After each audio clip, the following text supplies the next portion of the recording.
어느 정도 상처를 입게 되면 강간상해, 강제추행치상, 강간치상과 같은 결과적 가중범으로 가중처벌을 받게 될까요? 안녕하세요. 형사법 전문 변호사 이승우입니다. 오늘은 강간 등 사건과 관련하여 발생하는 상해에 대해서 말씀을 드려보도록 하겠습니다. 일단 상해가 발생했다라고 하게 되면 일반 강간이나 강제추행 사건보다 더 중하게, 더 무겁게 처벌받게 된다는 사실에 대해서는 알고 계실 겁니다.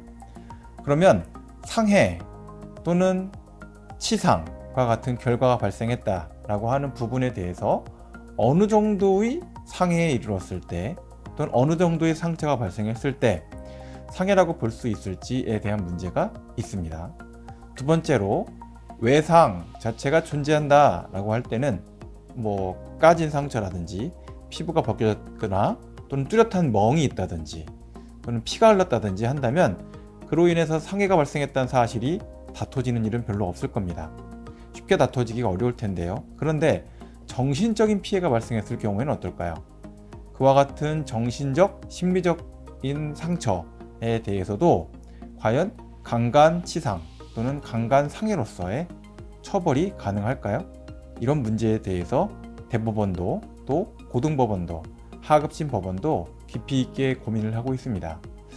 최근의 추세에 대해서 간략히 먼저 말씀을 드린다면 정신적인 피해, 정신적 트라우마에 대해서 사회 전반적으로 매우 심각한 상해 또는 중증의 장애적 요인이 될 수 있다는 추세가 강해지고 있습니다. 그러한 점에 있어서 앞으로의 법원의 판례는 해당되는 상해의 인정 범위를 넓힐 가능성이 높다고 보이고요. 더더군다나 앞으로 나아가서는 정신적 피해에 대한 보상 또는 이런 성범죄로 인해서 발생되는 피해에 대한 손해배상 청구 금액을 법원이 인정하는 액수 자체도 상향 조정되어 나갈 가능성이 매우 높다라고 말씀을 드릴 수 있겠습니다. 먼저 성범죄에 있어서 상해 사건의 상해의 의미에 대한 기본 판례부터 말씀을 드려보도록 하겠습니다. 이 판례는 과거로부터 검토를 하시는 것도 의미가 있을 수 있습니다.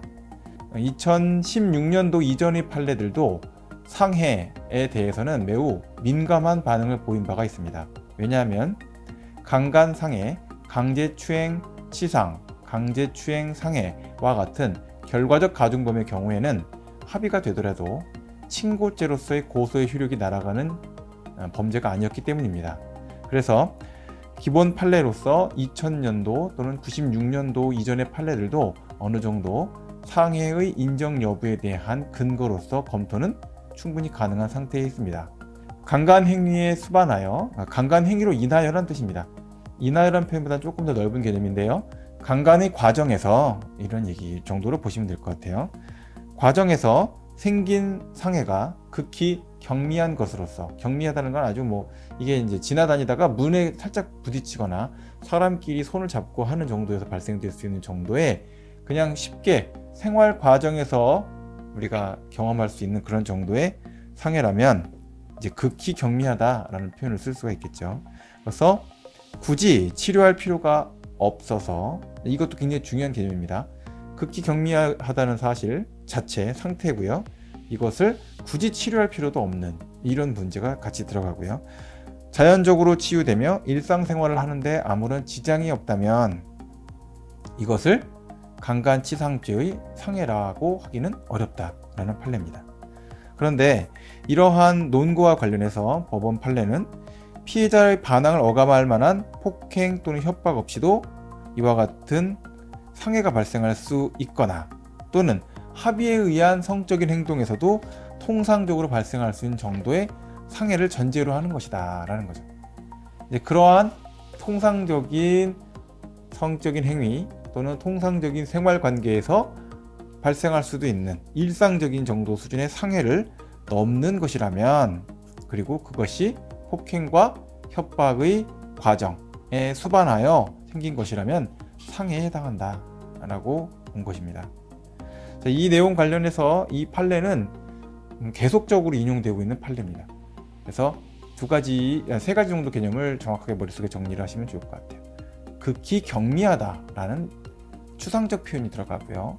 그 표현을 보충하는 개념으로 두 가지 개념이 들어갑니다. 첫째, 일상생활에서 발생할 수 있는. 둘째, 성관계 중 합의의 성관계에 의해서도 자연스럽게 발생할 수 있는 정도의. 그래서 그 두 가지 상해가 일상생활 중에 특별한 치료 없이도 자연스럽게 치유될 수 있는 정도, 이것을 지금 이야기하고 있습니다. 자, 피해자의 건강 상태의 변경 상태, 나쁘게 바뀌었다라는 측면에서의 상해를 평가한다고 할 때는 어떤 것이 될까요? 그 사람의 평소의 성별, 아니 그 상태, 특히 그 중에서도 연령이나 성별에 따른 또는 체격, 신체적인 상태, 정신적인 상태들이 어떠한 수준에 있었느냐가 기본적인 기준이 되겠죠. 여기서 상해를 얘기할 때는 어떤 건강한 상태를 의미하는 것은 아닙니다. 다만 그런 상처 또는 어떤 요인으로 인해서 발생되어 있던 피해가 고착화돼서 그것이 정상적으로 일상생활 속에서 해결될 수 없는 수준을 상정하고 있다라고 보시면 되겠습니다.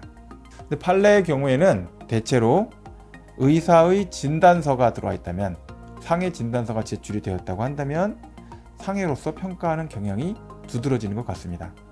반면에 상해가 발생했을 가능성이 있는 사안이라 하더라도 정상적인 진단서가 첨부되지 않았다면 그것을 성범죄로 인한 상해 발생 사안으로 평가하기에는 어렵다라고 보고 있는 것으로 보입니다.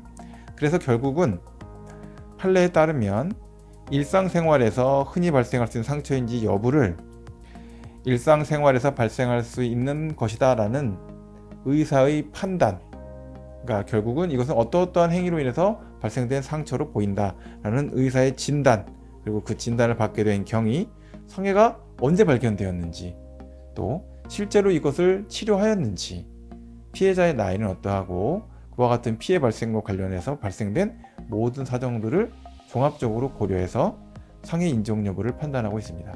그 중에서도 핵심적인 내용은 결국은 진단서가 될 것이고, 진단서의 발급 일자가 언제인가, 진단서의 발급 일자가 사건 발생일로부터 가깝다면 진단서 자체의 상해 인정 여부에 대한 증명력은 높게 평가가 될 것이고요.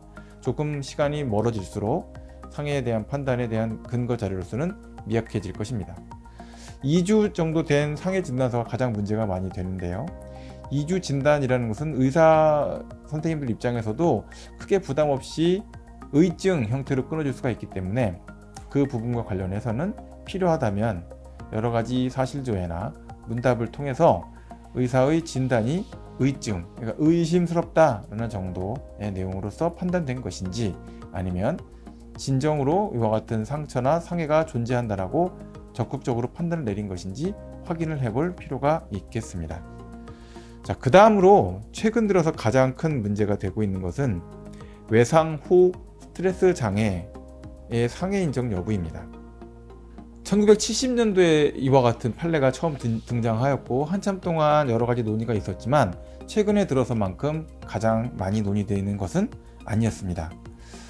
당시 판례는 강간 행위로 인해서 10일간의 치료를 요하는 히스테리 증세가 발생했다라는 것을 상해로 인정한 바가 있습니다.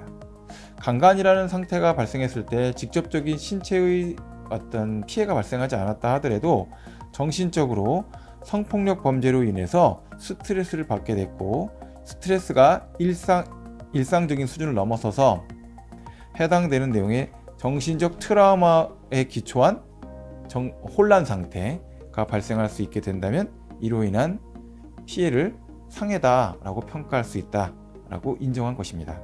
자, 이 문제에 대해서는 98년도의 대법원 판결에서도 비슷한 내용을 인정한 바가 있습니다. 최근에 들어서 계속해서 하급심 판결에서 외상 후 스트레스 장애에 대한 판단이 이루어지고 있고, 이에 대한 피해자들의 강간상해 또는 강간치상, 상해라는 표현은 좀 약간 적절치 않을 거고요. 강간치상, 강제추행치상과 같은 신체적, 정신적 기능의 훼손을 문제 삼아서 처벌을 구하는 사례들이 적지 않게 올라오고 있습니다. 서울고등법원에서는 2011년도에 외상 후 스트레스 장애라는 것에 대해서, 아니 성범죄가 발생을 하고 강간 사건이 발생을 했다면 그런 정신적 피해를 입는 것은 통상적으로 수반되는 일이다 라고 해서 별도의 상해로서 처벌할 내용은 아니다. 만약에 이것을 상해로 인정을 한다면 모든 강간 사건, 모든 성범죄 사건에 있어서 외상후 스트레스 장애를 상해로 인정해야만 하는 이런 문제가 될 수도 있다. 이렇게 평가를 하면서 이것을 이제 상해에 대한 부분은 더 이상 처벌할 수가 없다. 강간죄로서만 처벌할 수 있다라고 판단을 한 바가 있습니다.